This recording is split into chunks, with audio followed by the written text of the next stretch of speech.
Okay, it's John Black, JBSC, back again. Almost done with this. All right, so let's see. We left off. I say climate change is beneficial for mankind, and the crazies say no, we're gonna have droughts and this and that and blah blah blah blah blah blah. I already proved that the forest fires is a lie.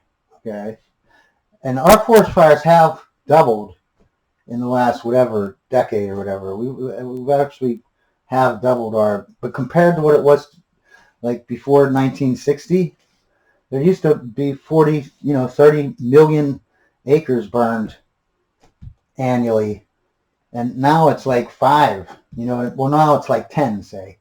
Okay, but since the 1960s, it's been like we've only burned like 5 million acres of forest fires. You know what I mean? And so it did double in the last decade, say, or so, from 5 million, say, to 10 million acres a year. Okay. But if you look into it, the reason why it's doubled, and even though it has doubled, that's still nothing. 10 million acres compared to 40 million, that's nothing. Okay. But the reason why that's happening is because these green crazy people, they don't want you to do any kind of maintenance to these forests. You know what I mean? They don't want to do any maintenance at all, and basically the forest gets overrun. They don't have, you want to have every once in a while you want to clear out a road or whatever, even if it's just a dirt road, so that if a fire does happen, that it can't cross that road. If there's too many dead trees, you would go in and take out those dead trees. You know what I mean? There's maintenance that you have to do on forest if you don't want forest fires. And these green crazy people say if you touch the forest, you're an evil person. You should be killed. You're a Nazi. And that's why these forest fires have gone up, have doubled really. But even though they have doubled, it still doesn't compare to our history with forest fires. You know what I mean? And I'm talking about before we started dumping in a bunch of CO2 into the atmosphere. You know what I mean? I proved that. And let me see what else here.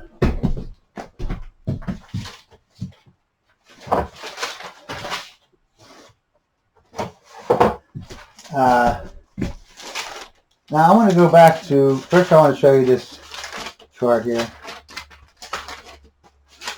Now I showed you this chart at first, and I said that was the forest fires that the crazies were showing you, right? The chart for the forest fires. And then I went over to this chart. This chart and that chart is the same exact chart. Okay, I don't know if you understood that, because I was comparing it to this, where they got it from. Like they just took this little part of this chart down here and took it up here and made it into a little chart so that you wouldn't see this.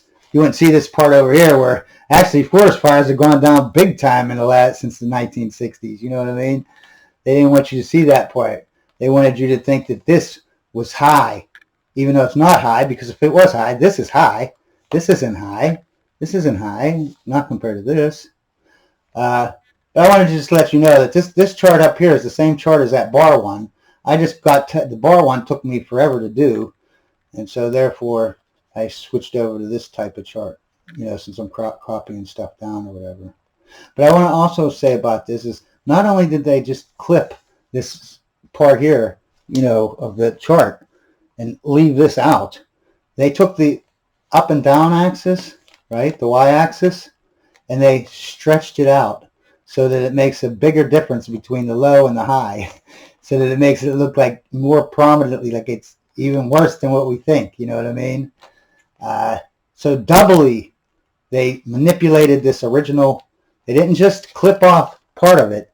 They clipped it off and they stretched it upwards so that the difference between the low and the high looked like gigantic. So they manipulated to the chart twice. They manipulated the chart twice, and you can prove it. I told you where to find this stuff at, these charts, and who does them. So it's not like some crazy organization is doing the charts I'm telling you. They're government whatevers, you know what I mean? So the forest fires is a lie. They say there's species extinction. Like in the last decade, there's been 1 million species extinct. I looked that up. You know what it is? Two. That's how many species go extinct every year. 2.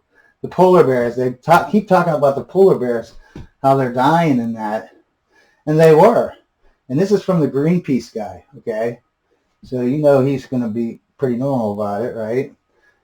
Yeah, they were going to be killed off, the polar bears. They needed to be protected. They were protected. And then once they were protected, you know, this last few years, or this last decade or whatever it's been, I don't know how long it's been, the bears have been populating because they're protected, right? They've been populating like crazy. And now they're going into they're overpopulated, they're going into the towns of the nearby towns that are, you know, as north as you can be where the polar bears are, you know what I mean?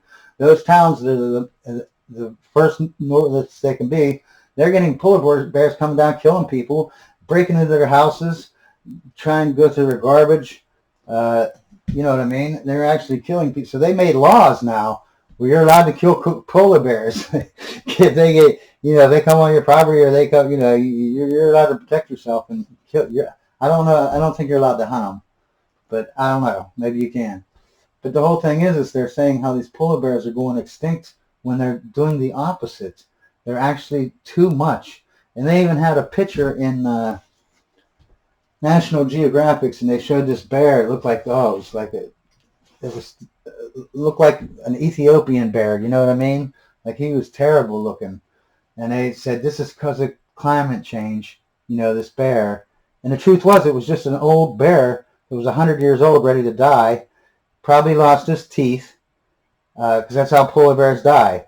They don't die from, you know, someone killing them, that's for sure. You know, they're the biggest animal there. They die because they get too old and their teeth fall out and they can't eat anymore. And this bear was at that point, and they just took a picture of him. And that Greenpeace guy said because this bear looked terrible. Like I said, he looked like an Ethiopian bear. But he said that bear still had, you know, he would swat you and throw you across the room. He still had energy to do that. But he did look terrible. Garbage Island. You know, all these things invisible or you can't get to it. You know, there's remotes. They show you pictures of, you know, these things are bigger than the United States when they show it to you. It's like 50% of the United States. No, there's no garbage island that's as big as, you know, half of the United States. That's ridiculous. Recycling. I've never recycled in my life. I still don't recycle. I don't believe in recycling. I mean, I do to an extent, but I know how recycling does. They don't recycle it. You sort out your stuff into the bins. They just throw it, when they take it to the garbage dump, they just throw it into the whatever. They've done videos and documentaries. I don't see why people don't understand. I mean, you're doing it for nothing, okay? Maybe back in the 70s or whatever, the 80s, when this started with the recycling, we used to send our recycling over to China and sell it to them. They would buy it. And 70% of it would be plastic. They'd just have people on a conveyor belt and they'd take the plastic out, and they'd get 70% of it would be plastic. And of course, Americans are dumbasses and idiots.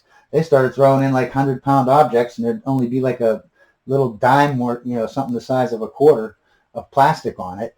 Then they started getting like 30% plastic and 70% garbage. So the Chinese says, no, we ain't going to do that anymore. And so then they just started, well, they were already doing it, but they started to just throw the recycled stuff into the garbage with all the other stuff and not tell anybody.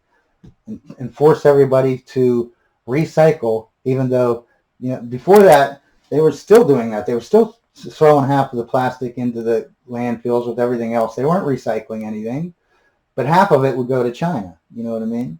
When that stopped, now 100% of everything you recycled is just thrown in with the rest of the garbage. And everyone just says, yes, we should do that.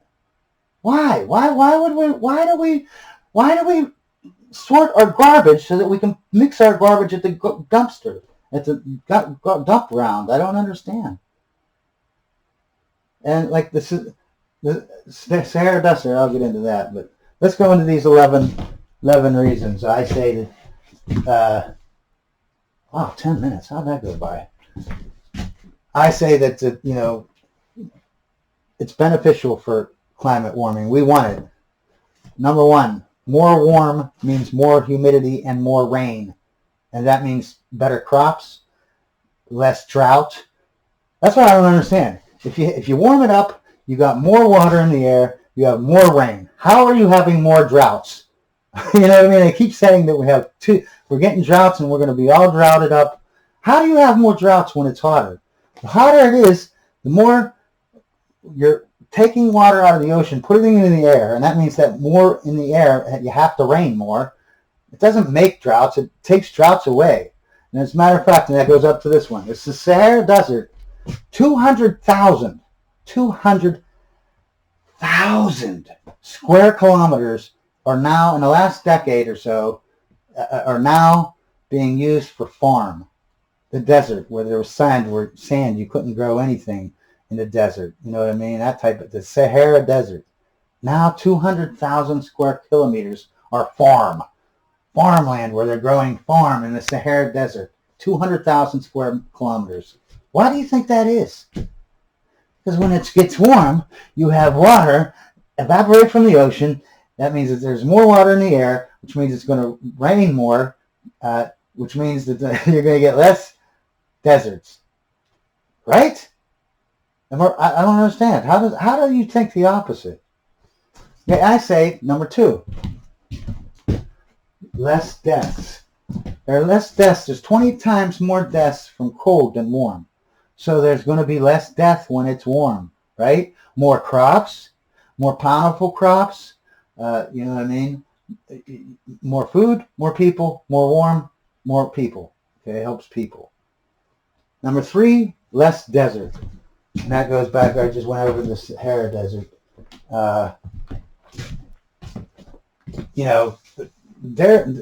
Deserts will go away. It's not the other way around. And you won't have droughts when it gets warm. When it gets warm, you get less droughts.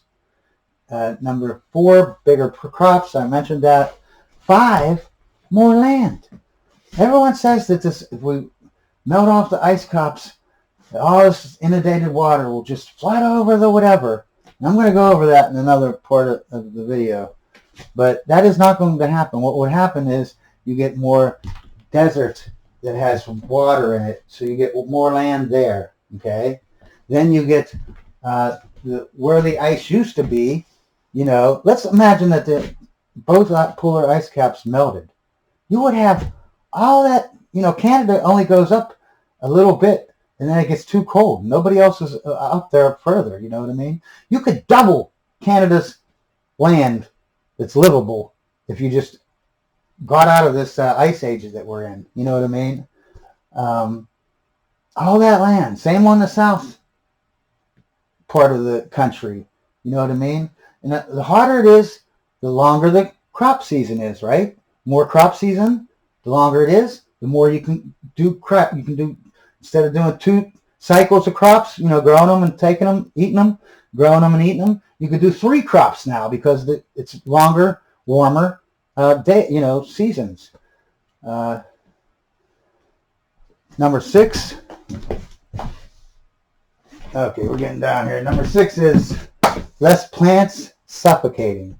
Okay, now plants want to be at 1,200 parts per million carbon dioxide, and we are at 400 parts per million.